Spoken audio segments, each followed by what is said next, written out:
সমস্ত প্রশংসা সেই মহান আল্লাহ পাকের ওপর, যে রব্বুল ইজ্জা ওয়াল জালাল শত ব্যস্ততাকে উন্মুক্ত করে দিয়ে যেই মহিয়ান গনিয়ান রব্বুল ইজ্জা ওয়াল জালাল আমাদেরকে আপনাদেরকে সকলকে আসিয়েছেন, বসিয়েছেন, সুস্থ রেখেছেন, বেঁচে থাকার তৌফিক দান করেছেন, সেই রব্বুল ইজ্জা ওয়াল জালালের ওপর সকলে শুকর সুজুদ আদায় করছি। সকলে জবান ছেড়ে বলছি আলহামদুলিল্লাহ।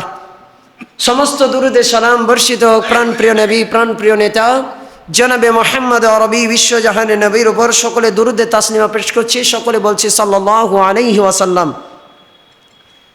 মহান ইজ্জাতে পাকের ওপরে যে মহান গ্রন্থ আল কোরআনুল কারীম মনুষ্য জাতির হেদায়েতের জন্য তৈরি করেছেন, আমরা জিলহজ মাসের নবমতম দিনে, নবমতম দিবসে, অর্থাৎ কারো কারো মতে সৌদি আরবের চাঁদের দিক থেকে তাকিয়ে দেখে গতদিন আরাফার ময়দানে হাজিরা অবস্থান করে আজকে মিনায় তারা কুরবানির মাধ্যমে ঈদুল আজহাকে উদযাপন করছে।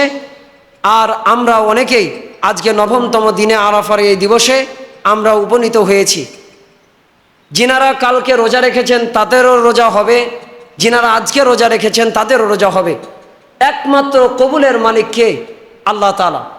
তাই রোজা জিলহজ মাসের যে কোনো মুহূর্তে কেউ যদি রোজা করে, আল্লাহ রাব্বুল আলামিন তার ইখলাসের নিয়াতকে আল্লাহ তাআলা কবুল করবেন। সকলে বলছি আলহামদুলিল্লাহ। আল্লাহ রাব্বুল ইজ্জা ওয়াল জালাল আমাদেরকে এই যে জুমায় উপনীত করেছেন, যত কুরবানির আলোচনা, যত ঈদুল আজহাকে কেন্দ্র করে আলোচনা, সবকে ঘিরে হচ্ছে ঈদুল আজহার 10 তারিখ, অর্থাৎ কুরবানির দিনটিকে, অর্থাৎ ঈদুল আজহার 10তম তারিখ ঈদুল আজহার দিনটাকে কেন্দ্র করে যত সমস্ত কুরবানির এই আলোচনা, তাৎপর্য, তারপরে আয়তক্ষেত্র, তারপরে পটভূমি, যাই বলেন না কেন, সব কিছুকেই কেন্দ্র করে ঈদুল আজহাকে কেন্দ্র করে আলোচনা। কেন? ঈদুল আজহা অর্থাৎ কুরবানির এই দিবসটাকে, কুরবানির মধ্য দিয়ে আমাদের নৈতিকতা, আমাদের নীতি নৈতিকতা, আমাদের বৈশিষ্ট্য, আমাদের শিষ্টাচার, এই সব কিছু নিয়েই কিন্তু আলোচনা হয় ঈদুল আজহাকে কেন্দ্র করে। আমরা সকলে জানি যে আজকের দিনটি, রাতটি অতিবাহিত হলেই কালকেই সকালেই পড়বে ঈদুল আজহা। আর আরবি মাস গণনার দিক থেকে আজকের এই দিনের বেলাটা অতিবাহিত হয়ে গেলে, সন্ধ্যা লাগলেই, চাঁদ উদিত হলেই কিংবা না হলেই, আজকে যেহেতু 9 তারিখ, চাঁদ উঠলেও কি আর না উঠলেও কি, কালকে ঠিকই 10 তারিখ সন্ধ্যা লাগলেই কিন্তু পড়ে যাবে। তখন মসজিদে এলান হবে আল্লাহু আকবার, আল্লাহু আকবার, লা ইলাহা ইল্লাল্লাহ, আল্লাহু আকবার, আল্লাহু আকবার, লিল্লাহিল হামদ। প্রতিটি মুমিনের করণীয়, প্রতিটি মুমিনের দিক থেকে চাওয়া পাওয়া একটি হচ্ছে কাবাতুল মুকাররমা। যিনারা হজে গিয়েছেন, আমরা অনেকেই যারা খবর দেখি, খবরের মধ্যে আমরা অনেকেই দেখেছি যে একটা ফ্লাইট, হজের যাত্রীরা যেখানে যাওয়ার সময় একটি ফ্লাইট বঙ্গোপসাগরের তলদেশে তলিয়ে গিয়েছে এবং অনেকটি হাজি বিপদগ্রস্ত হয়ে মারা গিয়েছে। আমরা অনেকে নেটে দেখিনি, অনেকে দেখেছি, অনেকে খবরে শুনেছি। এই যে হাজিগুলো যেতে যেতে যে তারা যে মারা গেল, অনেকে ডুবে গেল, তাদের যে হজটা হলো না, তাদের কি হজ হয়নি? অবশ্যই হজ হয়েছে। আপনি হজের নিয়াত করেছেন, আপনি যেতে পারলেন আর না পারলেন সেটা আল্লাহ তাআলার উপরে ছেড়ে দেন। সামনেবার আপনি হজে যাবেন, নিয়াত করেছেন, টাকা হয় নাই, অসুবিধা নাই, পরিস্থিতি বেগতিক, অবশ্য অসুবিধা নাই, আপনি যে নিয়াত করেছেন এটাই আল্লাহ তাআলা চেয়েছেন। আল্লাহ রসুল সাল্লাল্লাহু আলাইহি ওয়াসাল্লাম বলেছেন, বুখারী এবং মুসলিম শরীফের প্রথম হাদিস, আল্লাহ তাআলা রসুল বলছেন ইন্নামাল আমালু বিন্নিয়াত, সমস্ত কাজ নিয়াতের উপর নির্ভর করে। সমস্ত কাজ কিসের উপরে নির্ভর করে? নিয়াতের উপরে। আপনি নিয়াত করেছেন ভালো কোনো কাজের, সঙ্গে সঙ্গে আমল নামায়, আপনার জিন্দেগির আমল নামাতে আল্লাহ রাব্বুল আলামিন নেকি দ্বারা ভরপুর করে দেয়। কিন্তু আপনি যখন কোনো খারাপ কাজের যখন নিয়াত করেন, ওই কাজ যতক্ষণ পর্যন্ত সংগঠন না করেন ততক্ষণ পর্যন্ত আল্লাহ রাব্বুল আলামিন ফেরেশতাকে বলে রেখেছেন, ফেরেশতা মণ্ডলী, আমার ওই বান্দা হয়তো কোনো কাজের সংকল্প করেছে কিন্তু করে নাই, যতক্ষণ না পর্যন্ত করে দেয় ততক্ষণ পর্যন্ত তুমি গুনাহ খাতা লিখবে না। সাপোজ একটা খারাপ মানুষ, ও খারাপ কাজের নিয়াত করেছে, এইরকম করে আমি অমুকের বাড়িকে, আব্দুল কুদ্দুসের বাড়ি গিয়ে আজকে তার বাড়িটা লুণ্ঠন করব বা চুরি করব। তো আব্দুল কুদ্দুসের বাড়ি কোথায় এটা খুঁজে বের করেছে। আব্দুল কুদ্দুসের বাড়ি গিয়ে দরজায় ঢুকেছে, তালা ভেঙেছে, তালা ভেঙে যতক্ষণ না পর্যন্ত ওই চুরির মাল চুরি না করে বাড়ির দিকে রওনা না হয়ে যাবে, এবং রওনা হয়ে যাওয়ার পরেও যতক্ষণ না পর্যন্ত ওই খেয়ে নিবে নিজে, ততক্ষণ পর্যন্ত ওর আমল নামাতে ওই গুনার কাজ লেখা হবে না। কেন? ওই ব্যক্তি এমনও তো হতে পারে, ওই ব্যক্তি চুরির মাল নিয়ে গিয়ে আবার তো ফেরত দিতে পারে, আবার ফেরত দিতে পারে। অনেক চোর, অনেক ডাকাতি এমন পাওয়া গিয়েছে, চুরির মাল নিয়ে গিয়ে পরের দিন আবার এসে রেখে গিয়েছে, নাই? অনেক নজির আছে।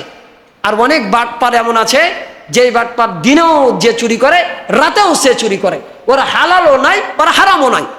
তো ঠিক একইভাবে একজন ইমানদার, একজন মুমিন, একজন মুত্তাকি, সে সবসময় চাইবে যে আল্লাহ রাব্বুল আলামিনের কাছে নিয়াত করে থাকতে, সবসময় প্রস্তুত থাকতে হবে। তাই আল্লাহ রাব্বুল আলামিন আজকে যে দিবসে উপনীত করেছেন, গুরুত্বপূর্ণ কয়েকটি দিক নিয়ে আলোচনা হবে। যেহেতু কালকে ঈদুল আজহা, আমরা কালকে ঈদুল আজহা উদযাপন করব, কোরবানির মধ্য দিয়ে আমরা পশু কোরবানি করব। মনুষ্যত্ব কোরবানি করাটাই হচ্ছে মূল লক্ষ্য এবং উদ্দেশ্য। আল্লাহ রাব্বুল আলামিন কুরবানির গুরুত্ব বুঝাতে গিয়ে আল্লাহ তাআলা যা বলেছেন আর আমরা যা পেয়েছি, কুরবানি হলো এমন একটি নিদর্শন, যেই নিদর্শন আল্লাহ তাআলা বলছেন 108 নম্বর সূরা আমার আলোচনায় বর্ণিত সূরা। আল্লাহ রাব্বুল আলামিন বলছেন সূরা আল কাউসার, ইন্না আ'তাইনাকাল কাউসার ফাসাল্লি লিরাব্বিকা ওয়ানহার ইন্না শানিআকা হুয়াল আবতার। সেই মহিয়ান খালিক, সেই মহিয়ান রব, যে রব্বুল আলামিন আপনাকে তৈরি করেছেন, আমাকেই তৈরি করেছেন, যে রব্বুল আলামিন আপনাকে সর্বশ্রেষ্ঠ আশরাফুল মাখলুকাত হিসেবে, সৃষ্টির সর্বশ্রেষ্ঠ জীব হিসেবে তৈরি করেছেন, সেই মহান মালিক বিশ্বজাহানের নবী সাইয়্যিদুল আরবি সাল্লাল্লাহু আলাইহি ওয়াসাল্লামকে উদ্দেশ্য করে বলছেন, ইন্না নিশ্চয় আ'তাইনাকাল কাউসার, নিশ্চয় হে নবী আমি আপনাকে কাউসার দান করেছি, হাউজে কাউসারের আপনাকে আমি প্রধান অতিথি হিসেবে তৈরি করেছি। ফাসাল্লি লিরাব্বিকা ওয়ানহার, আপনি কি করুন? আপনি মহান আল্লাহ রাব্বুল আলামিনের নামে আপনি নামাজ আদায় করুন, এবং ফাসাল্লি লিরাব্বিকা ওয়ানহার, এবং আপনি আপনার রবের উপরে আপনি কোরবানি করুন। কোরবানি করার হুকুম দিয়েছেন কে? আল্লাহ তাআলা। অনেক নব্য আবু জেহেল মার্কা কিছু কিছু লোক বের হয়েছে, কি জানেন? সাপোজ একটা কথা বুঝায়, একজন লোক সে দেখছে যে একজন বড় আল্লাহওয়ালা পীর আল্লাহওয়ালা তো নয়, পীর, ভণ্ড পীর, সে লোক দেখছে যে একটা পানির, একটা জলাশয়ের ওপর, একটা পুকুরের ওপর বা একটা নদীর ওপর দিয়ে জায়নামাজের উপরে ভর করে, একজন পীর জায়নামাজের উপরে ভর করে সে কিন্তু চলে যাচ্ছে, মানে উড়ে যাচ্ছে। তো একজন লোক কিন্তু এটা দেখেছে, বলছে ও বাবা, এটা আবার কত বড় পীর, ইয়ারে বা কি কারিশমা, তাহলে তো অবশ্যই ওরাকে না মেনে একই মানতে হবে, ওর পা ধেরা লেগে আলো চুমা খেতে, আর ওর পা ধেরা লেগে আলো সেজদা করতে। আমি একটা কথাই শুধু বুঝাতে চাই, পানির ওপর দিয়ে শুধু আল্লাহওয়ালা পীরই শুধু ওপরে দিয়ে উঠতে পারে না, ইবলিস শয়তানও কিন্তু পানির ওপর দিয়ে চলতে পারে না, কি বলেন? ইবলিস শয়তান বলেছিল, আল্লাহ আমি যদি মানুষের যে ঝগড়া, স্বামী স্ত্রীর মাঝে ঝগড়া, বাপ বেটার মাঝে ঝগড়া, ছেলে সন্তানের সাথে ঝগড়া আমি যদি লাগাই দিই, আর মানুষ যদি এটা দেখতে পাই, আমাকে ওখানেই তো কইসা মানুষের পিটিয়ে আমাকে শেষ করে দিবে।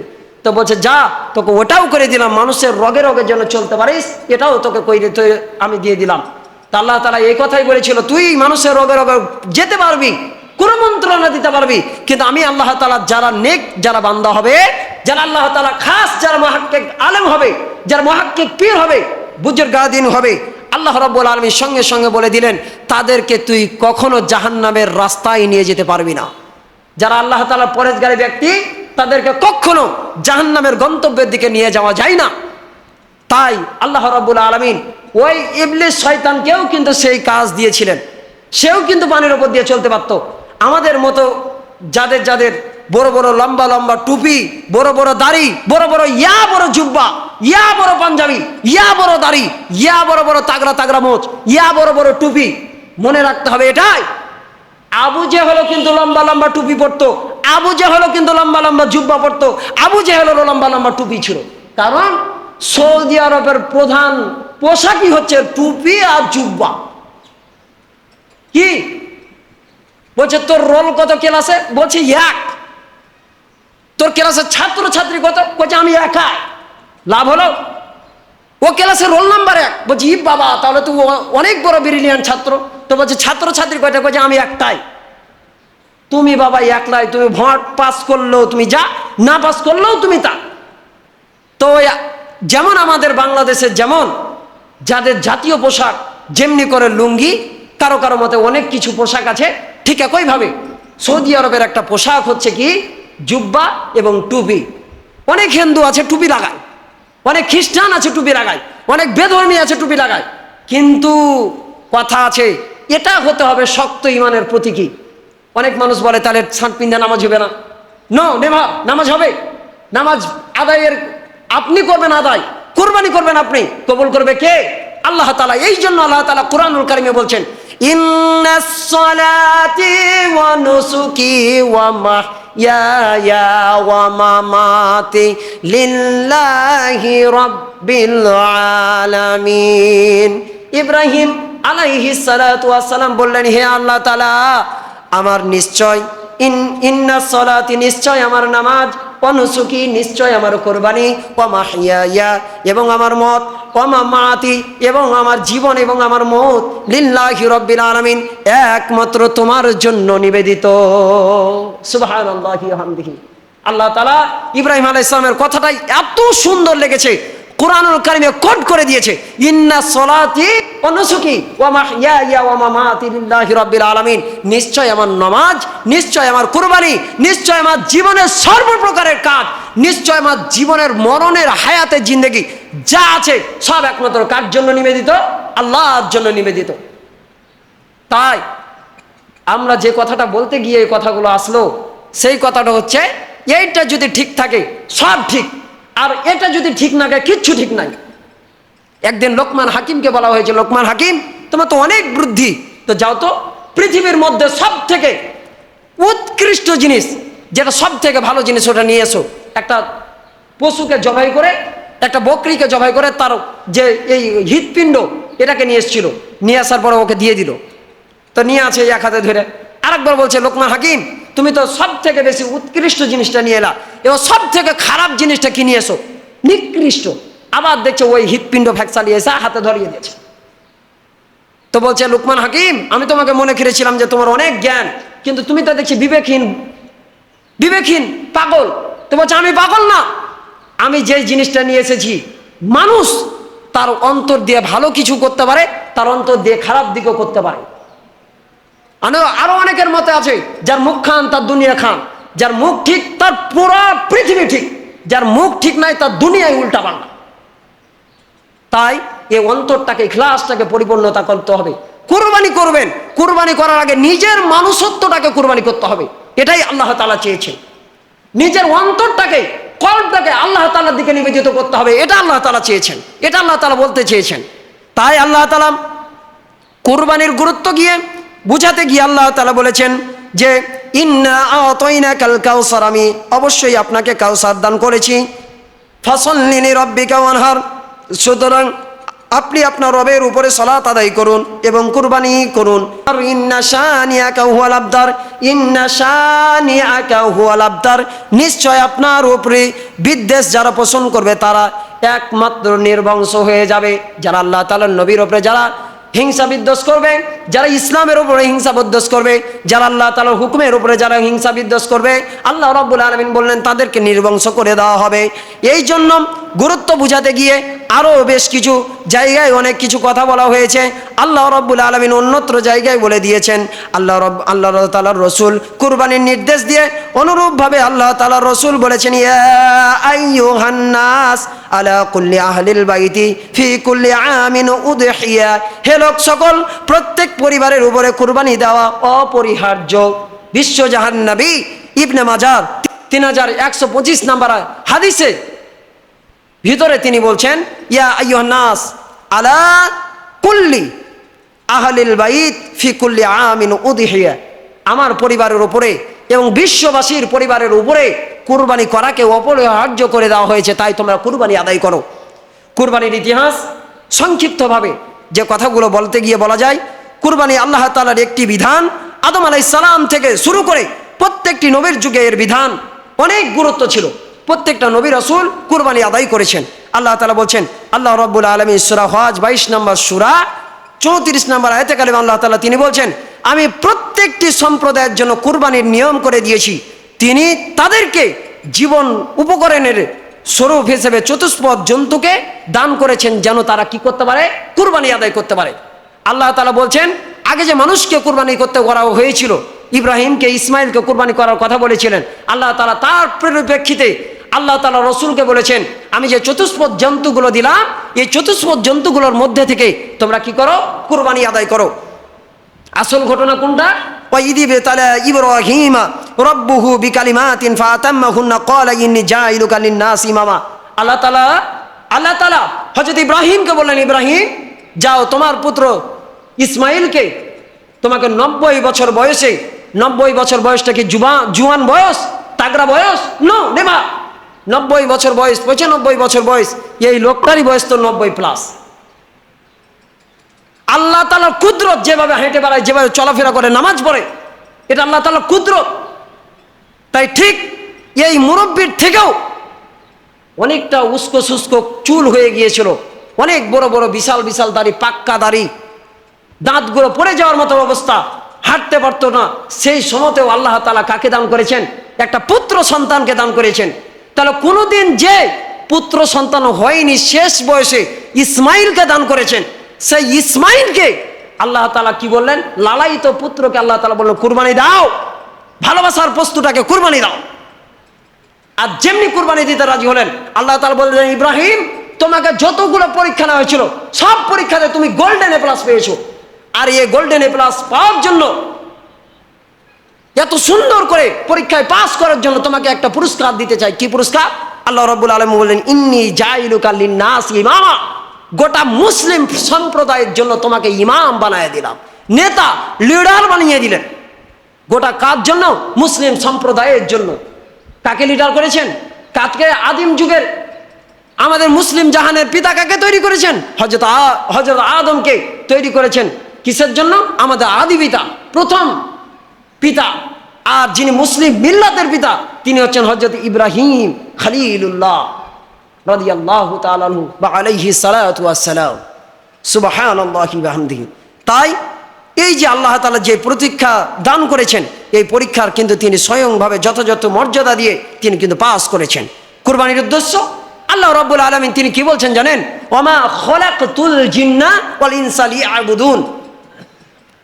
আল্লাহ রাব্বুল আলামিন আপনাকে, আমাকে, অর্থাৎ মানুষকে এবং জিনকে সৃষ্টি করেছেন তার ইবাদতের জন্য। আমরা যারা আছি, মানুষ এবং জিন, এদের জন্য জান্নাত এবং জাহান্নাম। আপনি বিশ্বাস করেন? আমরা যারা মানুষ, আমরা মানুষ এবং জিনের জন্যই জান্নাত জাহান্নাম। ফেরেশতারা কি জান্নাতে যাবে? ফেরেশতারা কোনোদিন জান্নাতে যাবে না। ওরা জাহান্নামে যাবে? কোনোদিন জাহান্নামে যাবে না। কেন যাবে না? ওদের জন্য জান্নাত এবং জাহান্নাম নয়। ওরা তো দ্বাররক্ষী, ওরা তো আল্লাহ তাআলার সিপাহী। ওরা শুধুই ওটাকে রক্ষণাবেক্ষণ করবে, ওটাকে দাঁড়িয়ে থাকবে। পুলিশের কাজ কি? পুলিশের কাজ রক্ষা করা, জায়গা পর জায়গায় আয়ত্তভুক্ত করে রাখা, এটা হচ্ছে তাদের কাজ। তো ঠিক ওটা হচ্ছে আল্লাহ তাআলা, ওটা হচ্ছে আইন প্রশাসনের একটা এরিয়া। তো তাই যেমন তাদের হারাম কাজ করার যেমন আরামও নাই, তেমন তাদের হারাম কাজের জন্য তাদের কোনো সাজাও নাই। একদিন হারুত মারুত নামক এক ফেরেশতা আল্লাহ তাআলাকে বলেছে, আল্লাহ তাআলা সাজা কেমন? তা আল্লাহ তাআলা উল্টা করে টাঙিয়ে রেখে দিয়েছিলেন যে সাজা কেমন বুঝবে। দুদিনের জন্য পৃথিবীতে পাঠিয়েছিলেন, এমন কাজ্জাল মারামারি লাগিয়ে দিয়েছিল, ওই হারুত আর মারুত ফেরেশতাকে আল্লাহ তাআলা শাস্তি স্বরূপ উল্টা করে টাঙিয়ে রেখে দিয়েছিলেন। সাজা কি জিনিস বুঝিয়ে দিয়েছেন। বাস যতগুলো পশু পাখি যত যা আসবে সব, এক গরু আরেক গরুকে ঢি মেরেছে, গুতা মেরেছে, আল্লাহ তাআলা সবলকে দুর্বল করবে আর দুর্বলকে সবল করবে করে আল্লাহ তাআলা বলবে, এক গুতা মেরেছে, এক গুতা দিয়ে দাও। ও তোমাকে সিংহের গুতা দিয়েছে, সিংহের গুতা দিয়ে দাও। ও তোমাকে ঢি মেরেছে, ঢিয়ের গুতা দিয়ে দাও। বাস যার যতটুক দেনা পাওনা আল্লাহ তাআলা পরিশোধ করে আল্লাহ তাআলা বলবেন যে যাও তোমরা মাটির সাথে মিশে যাও, মাটির সাথে মিশিয়ে দিবেন। একমাত্র জান্নাত এবং জাহান্নাম হচ্ছে মানুষ এবং জিনের জন্য। এর জন্য আল্লাহ তাআলা বলছেন, ওমা খলাকতুল জিন্না ওয়াল ইনসা লিয়াবুদুন, আমি মনুষ্য জাতিকে এবং জিন জাতিকে তৈরি করেছি একমাত্র কিসের জন্য? তার ইবাদতের জন্য। আর আরেকটি কাজ হচ্ছে, কুরবানির উদ্দেশ্য হচ্ছে সত্যহীনভাবে আনুগত্য স্বীকার করা। সত্যহীনভাবে অনুগত্য স্বীকার করেছিলেন ইব্রাহিম, তার কোনো সত্য ছিল না। আল্লাহ তাআলা যেমনি বলেন ইব্রাহিম তোমার পুত্র ইসমাইলকে জবাহ করো, সঙ্গে সঙ্গে নিজের মনুষ্যত্বটাকে কুরবানি দিয়ে ইসমাইলকে নিয়ে চলে গেলেন। এই জন্য আল্লাহ তাআলা বলেন মিল্লাতা আবিকুম ইব্রাহিম হুয়া সাম্মাকুমুল মুসলিমিন, এটা তোমাদের পিতা ইব্রাহিমের মিল্লাত, তিনি পূর্বে তোমাদের নামকরণ করেছেন মুসলিম। আমাদের নামকরণ মুসলিম এই বলে কে করেছেন? ইব্রাহিম আলাইহিস সালাম। এই জন্য মিল্লাতে আবিকুম বানিয়ে দিয়েছেন। তারপর এই কুরবানির উদ্দেশ্য হচ্ছে তাকওয়া অর্জন। কেমন তাকওয়া অর্জন? আল্লাহ রাব্বুল আলামিন কুরআনুল কারীমে বলেছেন লা ইয়ানালাল্লাহ লুহুমুহা ওয়ালা দিমাউহা ওয়ালাকিন ইয়ানালুহু তাকওয়া মিনকুম কাযালিকা সাখখারাহা লাকুম লিতুকাব্বিরুল্লাহা আলা মা হাদাকুম ওয়া বাশশিরিল মুহসিনিন। আল্লাহ রাব্বুল আলামিন বলেন তোমরা কি মনে করেছো আল্লাহ তাআলা তোমরা যে কুরবানিটা করো তোমাদের রক্ত কি আল্লাহ তাআলা নিয়ে নেয়? No never. গোশত নিয়ে নেয়? No Neva. আল্লাহ তাআলা যা দেখেন সেটা হচ্ছে তোমাদের তাকওয়া। তোমাদের গোশত তোমাদের কাছে, রক্তও তোমাদের কাছে, তোমরা সব কিছুই পেলে, শুধু ফাও তোমরা যে তাকওয়াটা দিলে। কাকে দিলে বলেন? কাকে দিলেন? আল্লাহ তাআলাকে দান করলেন।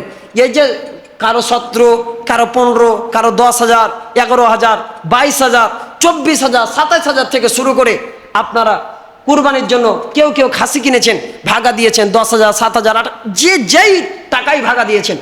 এই যে টাকা দিয়ে যে গোশতটাকে ক্রয় করলেন, এটা কি আল্লাহ তাআলাকে গোশত শুদ্ধাই দিয়ে দিলেন? আল্লাহ তাআলা কি নিয়ে নেয়? নিয়ে নেয় না। কিন্তু আমাদের তাকওয়াটা হয়েছেন যা চেয়েছেন আমরা তাদেরকে দান করেছি। ওগুলো যেগুলো পেয়েছি উপরি সুপরি ওগুলো সব ফাও। কি পেয়েছি? ফাও। তাই এই ফাওটাকে নিয়ে আপনি যদি মনে করেন আপনি কুরবানি দান করেছেন, একটা কুরবানি গোশত করেছেন, আপনি সম্পূর্ণটাই কুরবানির গোশত নিয়ে আপনি বাড়িতে চলে গেলেন, কাউকে দিবেনই না, তাও কি কুরবানি হবে না? হবে। কিন্তু আপনি হকটা আদায় করলেন না। হক আদায় হচ্ছে তার ভিতরে আপনাকে একটা অংশ কাদেরকে দিতে হবে? গরিব মিসকিনকে দিতে হবে। আরেকটা অংশ কাদেরকে দিতে হবে? আত্মীয় স্বজনদের মাঝে দিতে হবে। 3 মাস 1 বছর ধরে ফ্রিজে থয় আর গোশত খায়। বছরকার কুরবানির গোশত সামনে বছরের কুরবানিতে খাবে, গন্ধ ধরে যায়, থাকে না থাকে না থাকে না, গন্ধ ধরে যায়। নজির অনেকেই জানি আমরা। থাকবে না তাও রাখবে, গন্ধ ধরে যাবে, তাও ওই গন্ধ আর গোশত খাবে, তাও মানুষকে দিবে না। ফ্রিজে রাখেন সমস্যা নাই, 3 মাস কেন, 4 মাস কেন, 6 মাস রাখেন, 9 মাস রাখেন, কিন্তু ওটাকে তো খেতে হবে নাকি? খারাপ করে তো খাওয়ার দরকার নাই।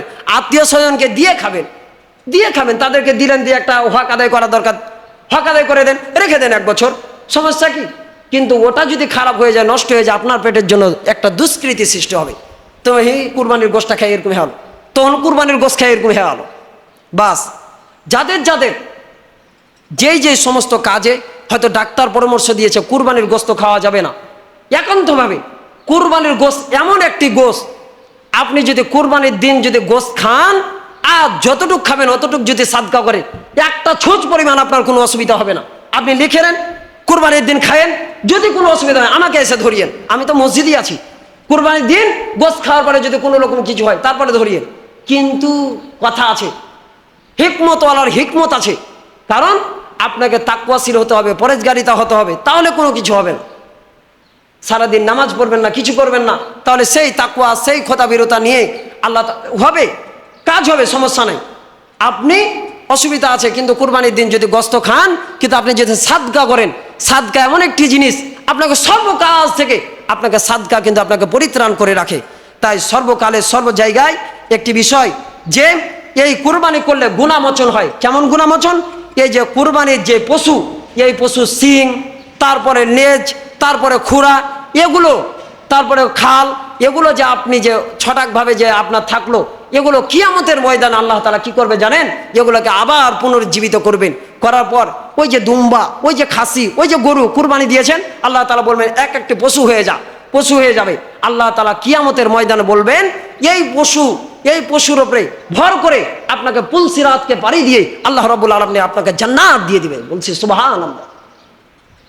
এই যে পশুটা কুরবানি দান করেছেন, এই পশুটা কি হবে?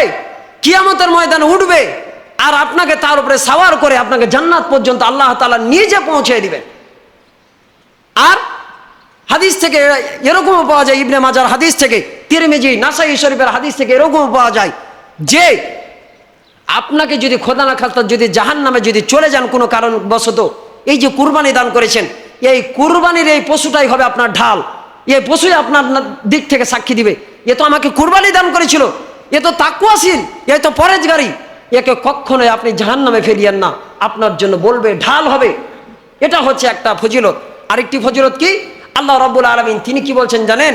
আপনি যখন কুরবানি দান করবেন, কুরবানির পশু জবাই করার সঙ্গে সঙ্গে রক্ত জমিনে ছিটকে পড়ার আগেই আল্লাহ রাব্বুল আলামিন আপনার জীবনের যত গুনাহ আছে মাফ করে দিয়ে ওই রক্ত জমিনে পড়ার আগেই আল্লাহ রাব্বুল আলামিনের দরবারে ওই পশু কবুল হয়ে যায়, কুরবানি কবুল হয়ে যায়। সুবহানাল্লাহি বিহামদিহি। আরেকটি ফজিলত হচ্ছে কি জানেন? জিলহজ মাসের চাঁদ উদিত হয়ে গেলে 10 দিন কুরবানি জবাই করার আগ পর্যন্ত নখ চুল কাটা যায় না, নখ চুল কাটা যায় না, এটা কাটা নিষেধ। যদি প্রয়োজন সাপেক্ষে, যদি কোনো অসুখ বিসুখের কারণে যদি কাটতেই হয় সেটা রাখতে কথা, কিন্তু যদি না কাটেন, যদি না কাটেন এর ফজিলত আলাদা। আপনি যে কাটলেন না 10 দিন, 10 দিনের আগেই কেটে নিয়েছেন, 11 দিনকার দিন চাঁদ ওঠার আগেই, এই যে 10 দিন কাটলেন না, কুরবানির দিন যদি এই নখগুলো যদি কাটেন, নখ চুল এগুলো যদি কাটেন, মোষ যদি ছাঁটেন, সেই দিন অনেক মানুষ আছে 10,000 টাকা দিয়ে কুরবানি দিতে পারে না, 15,000 টাকা দিয়ে খাসি দিতে পারে না। যারা দিতে পারে না আর যারা দিয়েছে সকলে উভয় এই নখ চুলগুলো যখন ছাঁটবেন, সঙ্গে সঙ্গে আল্লাহ রাব্বুল আলামিন আপনার আমল নামায় একটা কুরবানির সওয়াব দান করে দিবেন। বলছি সুবহানাল্লাহ। আরেকটি ফজিলত হচ্ছে, কুরবানি যারা যারা দান করবেন, কুরবানি যখন হয়ে যাবে আল্লাহ তাআলার কাছে যখন কিয়ামতের ময়দানে যখন দাঁড়াবেন, আল্লাহ রাব্বুল আলামিন কি করবেন জানেন? ওই যে পশুগুলো জবাই করেছেন, এই পশুগুলোর লোম জয়টা আছে, একটা লোমের জন্য একটা, এরকম করে যদি 22 লক্ষ লোম থাকে, 22 লক্ষ নেকি পাবে। যতগুলো জীবনে কুরবানি করে থাকেন, সব কুরবানি একত্রিত করে যতগুলো কুরবানি করেছেন, জয়টা লোম তয়টা সওয়াব পাবে। এই তো হচ্ছে ফজিলত। আর আমাদের ঈদুল আজহার বেশ কয়েকটি করণীয় আছে, এই করণীয়গুলোই আজকের ইনশাআল্লাহ খুতবার ইতি টেনে দেব। আল্লাহ রাব্বুল আলামিন যেন ইখলাসের নিয়াতে জানার যেন তৌফিক দান করে, আমরা সকলে বলছি আল্লাহুম্মা আমিন। কুরবানির দিনের কিছু কিছু করণীয় আছে, ঈদগাহে যাবার আগে কিছু করণীয় আছে, ওটি পরে বলি। আগে কুরবানির আগের দিন কিছু করণীয় আছে, যেমন কালকে কুরবানি, আজকে কিছু কিছু করণীয়। কেমন করণীয়? 4টা করণীয়। 1 নাম্বার, ছুরি অর্থাৎ যে অস্ত্র দ্বারা কুরবানির পশুকে জবাই করতে হবে, সেই অস্ত্রটাকে ধার দিতে হবে। সারা দিন সারা বছর পার হয়ে গেল, ওই ছুরিতে কাজ করেনি, কুরবানির দিন সকালবেলাতে নিয়ে ওই ঠেসাঠেসি করতে বসবেন? নেওয়া, আগেই থেকে পরিস্থিতি নিতে হবে, হাদিসের কথা। 2 নাম্বার, পশুকে ধৌত করতে হবে, পরিষ্কার পরিচ্ছন্ন করতে হবে, লাড়বেন, ধৌত করবেন, চিরুনি দিয়ে আঁচড়ায় দিবেন, শুকায় রাখবেন, শিঙে তেল দিবেন। আর 4 নাম্বার হচ্ছে পরিবেশটাকে ঠিক রাখবেন, যে জায়গায় পশুটাকে জবাই করা হবে ওই জায়গাটাকে যদি পরিষ্কার পরিচ্ছন্ন রাখেন, আপনি তখন যাবেন যা টুংবেন। সকালে যদি শিয়ালে যে যদি পায়খানা করে দেয়, কুত্তাতে গিয়ে যদি সেখানে নোংরা ফেলে দেয়, তখন কি করবেন? তাই এই 4টা করণীয়। আর কুরবানি করার সময় আমাদের কিছু করণীয়, সেই করণীয় হচ্ছে 6টি। 1 নাম্বার, দ্রুত পশুকে জবাই করতে হবে, দ্রুত। অনেক মানুষ আছে কসলায় কসলায় কসলায় কসলায়, নো। আপনাকে যদি ওরকম করে ডেলে ডেলে ডেলে ডেলে ডেলে ডেলে যদি আপনার ভিতরে করতে, আপনি যদি আপনার হাতটাকে যদি এইরকম করে যদি মারেন, টোকায় একটা টোকা লাগবে না, ব্যথা নাই। কিন্তু এটাকে 50 বারের করে মারেন তো ব্যথা লাগবে না? লাগবে না, অবশ্যই ব্যথা করবে। তাই পশুর সাথে আপনাকে ইহসান আচরণও করতে হবে। 2 নাম্বার, পশুর সাথে ইহসান আচরণ করা, তাকে কষ্ট না দেওয়া। 3 নাম্বার, দম যাওয়া পর্যন্ত অপেক্ষা করা। দম যায়নি, ঠ্যাং ধরে ছেঁচে ছেঁচে টেনে নিয়ে যায়। দম যায়নি, ছেড়ে নিয়ে চলে আলো আর এক জায়গাতে, নো। ওখানে দম যাবে, তারপর নিয়ে যাবেন অন্য জায়গায়, বা খালাইতে শুরু করবেন। দম যায়নি, পা দিয়ে খুরকে দিয়ে ওই খালাইতে শুরু করে দেন, নো, এটা করবেন না। 4 নাম্বার, দোয়াকে সহিভাবে তেলাওয়াত করা। কুরবানি করার সময় বিসমিল্লাহি আল্লাহু আকবার বলে যে ছড়িটা চালাবেন, এটাকে সহিভাবে দোয়াটাকে তেলাওয়াত করা। অনেক মানুষ কি করে জানেন? নিজের পশু নিজে জবাই করা উত্তম, কিন্তু অনেক মানুষ জবাই করতে পারে না বা জানে না, শাঁকটা বুঝতে পারে না, জবাই করতে গিয়ে অনেক অসুবিধা আছে। অনেক মানুষ মনে করে কি জানেন? বিসমিল্লাহি আল্লাহু আকবার করে যেমনি ছুরি চালায়, অনেক মানুষ মনে করে যে বিসমিল্লাহি আল্লাহু আকবারই মনে হয় তাহলে কুরবানির দোয়া, নাইলে কুরবানির দোয়া এটা তো হারাও জানি। তখন মেলাগালা মুলবি বেকা দিতে তখন করে, বুঝতে পারলেন ব্যাপার? মানে দোয়া কিন্তু বিসমিল্লাহি আল্লাহু আকবারই করেছে, বাদ বাকি যদি উস্কি ফুসকি যেগুলো বললে কিছুই নয়। তাই বিসমিল্লাহ আল্লাহু আকবার হচ্ছে দোয়া। আপনারা যখন এগুলো কথা বলেন তখন তারা ইচ্ছা করে এই কাজগুলো করতে বাধ্য হয়, কিন্তু যদি এগুলো না করে ওরাও কিন্তু এই কাজগুলো করবে না। কিন্তু দোয়া কুরবানির পরে কিছু দোয়া আছে, এই দোয়াগুলো আসলে কিন্তু তেলাওয়াত করতে হয়। যেমন বিশ্বজাহানের নবীর কাছ থেকে যে দোয়াগুলো পড়তে হবে, এই দোয়াগুলোর মধ্যে থেকে ইন্নী ওয়াজ্জাহাতু ওয়াজহিয়া লিল্লাযী ফাতারাস সামাওয়াতি ওয়াল আরদা হানিফাও ওয়া মা আনা মিনাল মুসলিমিন, এই দোয়ার পরে আল্লাহুম্মা তাকাব্বাল মিনহু, এই দোয়াগুলো কিন্তু তেলাওয়াত করতে হয় সঙ্গে সঙ্গে। যেহেতু সময় সংকীর্ণ, তারপরে হচ্ছে 5 নম্বর হচ্ছে এক পশু জবাই করা যে ছুরি, এই ছুরির যে রক্ত একটু অন্তত বদনা দিয়ে পানি দিয়ে ওটাকে ধুয়ে নেবেন। 6 নম্বর হচ্ছে এক পশুর সামনে অন্য পশুকে জবাই করা যাবে না, একটু আড়াল হবেন, বা ওটাকে যদি ওইদিকে জবাই করেন এটাকে এই মুখে জবাই করলেন, বা আরেকটাকে দেখাবেন না।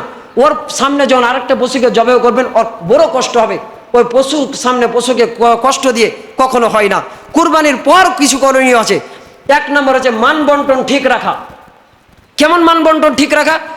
কুরবানির পশু হলো, জবাই করলেন, করার পরে 20 কেজি হলো, 15 কেজি হলো, সাপোজ 15 কেজিতে 5 কেজি দিয়ে দিলেন 10 আলিয়ার জন্য, 10 কেজি বাড়িতে নিয়ে গেলেন। আপনি যদি মনে করেন 10 কেজি দেওয়ার কথা, আপনি মনে করলেন যে আমি যদি 200 গ্রাম বেশি নিয়ে নিই তো কি এমন আছে, কেউ কে দেখলে ওরা কি আর মাই বেবালাইবে নাকি? এই যে আপনি যদি চিটখাট করেন এটা কিন্তু ঠিক না। সব কিছু যদি মনে করেন যে কেউ দেখতে পারে না, দেখলো কে? আল্লাহ তাআলা। তাই এই দিকটাকে স্মরণ রেখে আমরা এই কাজগুলো করব। 2 নম্বর হচ্ছে গরিব মিসকিন এবং প্রতিবেশীর হকটা আদায় করব। 3 নম্বর বর্জনীয় জিনিসগুলো মাটিতে পুঁতে রাখবো। অনেক মানুষ শিরক করে। কি শিরক? দাঁতগুলো, খুরগুলো গাছে টাঙ্গায় রাখে, যে গাছগুলো ফল দেয় না, এগুলো শিরক, এগুলো করতে হয় না। ওগুলো বর্জনীয় জিনিসগুলো মাটিতে পুঁতে রাখতে হবে। খাল, চামড়ার বিকৃত মূল্য যে জিনিসটা বিক্রি করে দিবেন এগুলো সাদকা করে দিবেন। আর কিছু কিছু ভুল আছে, এই ভুলগুলো করতে হয় না। কেমন ভুল? জবাইয়ের সময় দেরি করতে হয় না। 2 নম্বর স্নায়ু শেষ নিঃশ্বাস না যাওয়া পর্যন্ত অপেক্ষা করতে হয়, ছিলতে হয় না। আর 3 নম্বর সঠিক পরিমাপ অনুযায়ী বন্টন করতে হয়। আর 4 নম্বর শিরিক করতে হয় না। আরেকটি জিনিস কি জানেন? অনেক মানুষ জবাই করতে করতে একটা হাড্ডি যখন খসে না, ওই ছুরির আগা দিক দিয়ে এরকম করে পৌঁছায়, খুঁজ করে দেয়। আমি এমন শুনেছি একজন জবাই করতে যায় ওই ছুরি পর্যন্ত ভেঙে দিয়েছে। জবাই করার সিস্টেম জানলে খুব স্বল্প সময়ের মধ্যেই কিন্তু জবাই হয়ে যায়। তাই এরকম করে ঘোঁচা মারা যাবে না। এই কাজগুলো আমাদের দ্বারা যেন হয়, আল্লাহ রাব্বুল আলামিন যেন জানার বোঝা তৌফিক দান করুক। আর ঈদগাহে যাওয়ার আগে 10টি সুন্নাত, 10টি করণীয়। 1 নম্বর প্রত্যুষে খুব সকালে ঘুম থেকে উঠতে হবে, ফজরের নামাজে জামাতে শরীক হতে হবে। 2 নম্বর মেসওয়াক করতে হবে। মেসওয়াক করা কিন্তু সুন্নাত। ব্রাশ করা এক জিনিস, মেসওয়াক করা আর এক জিনিস। একটা ডিমের ডাল নিয়ে অন্তত দাঁতুল করবেন, মেসওয়াক করবেন। আবারও বলছি, ব্রাশ করা এক জিনিস, দাঁতুল করা আর এক জিনিস, মেসওয়াক জিনিস, মেসওয়াক করা সুন্নাত। 3 নম্বর গোসল করা। অন্য সময় গোসল করেন আর না করেন, সকালবেলায় গোসল করবেন। 4 নম্বর সামর্থ্য অনুপাতে উত্তম পোশাক পরা। নতুন পোশাক পরতে হবে কোনো কথা নাই, কোনো হাদিসে নাই। তবে যে পোশাক আছে এটাকে পরিষ্কার পরিচ্ছন্ন করে লন্ডি করে আদায় করে পরবেন। 5 নম্বর সুগন্ধি ব্যবহার করা। 6 নম্বর কিছু না খেয়ে ঈদের নামাজের জন্য বের হয়ে যাওয়া। ফিরে এসে কুরবানির গোশত তৈরি করে ওই কুরবানির গোশত আপনি খেয়ে আপনি পানি খাবেন, এটা হচ্ছে সুন্নাহ। 7 নম্বর আগে আগে ঈদগাহে যাওয়া। 8 নম্বর পায়ে হেঁটে ঈদগাহে যাওয়া। 9 নম্বর ঈদগাহে যাওয়ার সময় নিজের শব্দে তাকবীরে তাশরিক পাঠ করা। আমার সাথে বলুন তো, আল্লাহু আকবার, আল্লাহু আকবার, লা ইলাহা ইল্লাল্লাহ, আল্লাহু আকবার, আল্লাহু আকবার, ওয়ালিল্লাহিল হামদ। এই তাকবীরে তাশরিকটা পাঠ করতে হবে। অনেক মানুষ নামাজ পড়ে না, ঈদগাহে যাওয়ার সময় মোসানলাই একরকম এমন করবে, আল্লাহু আকবার, আল্লাহু আকবার, লা ইলাহা ইল্লাল্লাহ, আল্লাহু আকবার, আল্লাহু আকবার, ওয়ালিল্লাহিল হামদ। এইখানে কেন মহিলা, ওখানে কেন মহিলা, এদিকে কেন আইলো না, ওদিকে কেন গেল না, এই মোসানলা কিন্তু যাবে না। তুমি কোনোদিন নামাজ পড়তে আসো না, ঈদগাহতে যাবে, যে মোসান দেখাবে, ওই মোসান আল্লাহ তাআলা কোনোদিন সহ্য করবে না, বরদাস্ত করেন না। 10 নম্বর ফিরে যাওয়ার সময় অন্য রাস্তা দিয়ে আপনাকে যাওয়া। যতক্ষণ শুনলেন, যত কিছু বুঝলেন, অবশ্যই আমাদের একটা ব্রেন আছে, এগুলো নিয়ে মস্তিষ্ক আদায় করে যেটা আপনার মনে চাইবে আপনি পালন করবেন, যেটা মনে চাইবে না আপনার পালন করার দরকার নাই। যতখানি বলার এবং বুঝার আল্লাহ রাব্বুল আলামিন যেন আমাদের যেন তা আদায় করার জন্য তৌফিক দান করুক। আমরা সকল বলছি আল্লাহুম্মা আমিন। যারা সুন্নাত পড়েন নাই 4 রাকাত সুন্নাত পড়ে নেন।